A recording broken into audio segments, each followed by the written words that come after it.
The idea to improve the light sensitivity of an imaging system, most of the research right now predominantly focus on improving the electronics or the material of the imaging sensor. We were interested in a different complementary approach by collecting and guiding more light reaching the imaging sensor. So this will be a great method and has a huge benefit because it does not consume electrical power. In our exploration, we were inspired by two types of very different natural eyes, those of lobsters and those of elephant-nose fish. And the lobster eyes, what advantage do they have? Many small eyes instead of one big eye? Or is that the idea here? Yeah, the lobster eyes, they fall into a category called the superposition compound eyes. Speaking of compound eyes, I think people are more familiar with insect eyes like fly eyes, dragonflies. Right.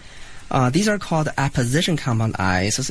To put it simply, one small eye would correspond to one imaging unit, roughly speaking 1 pixel.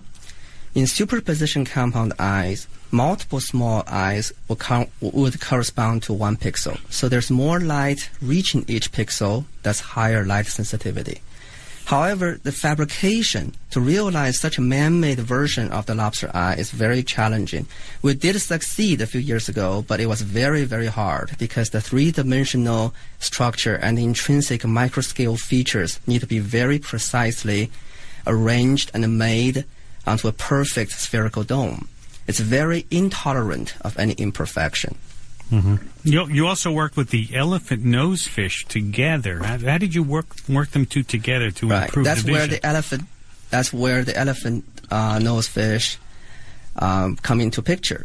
So scientists discovered a couple of years ago that in the retina of elephant-nose fish, there are some very intriguing microstructures, tiny funnels.